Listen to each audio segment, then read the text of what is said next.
નમસ્કાર, હું છું પ્રિયા અને તમે જોઈ રહ્યા છો જનતા કી જાણકારી ન્યૂઝ।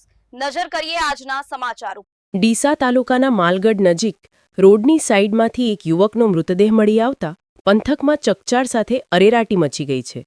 ઘટનાની જાણ થતાં જ ડીસા તાલુકા પોલીસનો કાફલો તાત્કાલિક સ્થળ પર પહોંચ્યો હતો અને કાયદેસરની કાર્યવાહી હાથ ધરી હતી। મૃતક યુવક રાહ તાલુકાના લખાપુર ગામનો હોવાનું સામે આવ્યું છે। પ્રાથમિક માહિતી મુજબ માલગઢથી પસાર થતા રોડની બાજુમાં કોઈ યુવકનો મૃતદેહ પડ્યો હોવાની જાણ સ્થાનિક લોકોને થઈ હતી। આ અંગે તુરંત જ ડીસા તાલુકા પોલીસને જાણ કરવામાં આવતા પોલીસ ટીમ તાત્કાલિક ઘટના સ્થળે દોડી આવી હતી। પોલીસે મૃતદેહનો કબજો મેળવીને તેની ઓળખની કાર્યવાહી શરૂ કરી હતી, જેમાં મૃતક રાહ તાલુકાના લખાપુર ગામનો દશરથ આંબાભાઈ દલિત હોવાનું સામે આવ્યું હતું। આ કરુણ ઘટનાની જાણ મૃતક યુવકના પરિવારજનોને થતાં તેઓ શોકમાં ગરકાવ થઈ ગયા હતા અને મૃતદેહ લેવા માટે તાત્કાલિક ડીસા સિવિલ હોસ્પિટલ ખાતે પહોંચ્યા હતા। પોલીસે મૃતદેહને પોસ્ટમોર્ટમ એટલે કે પીએમ માટે મોકલી આપ્યો છે।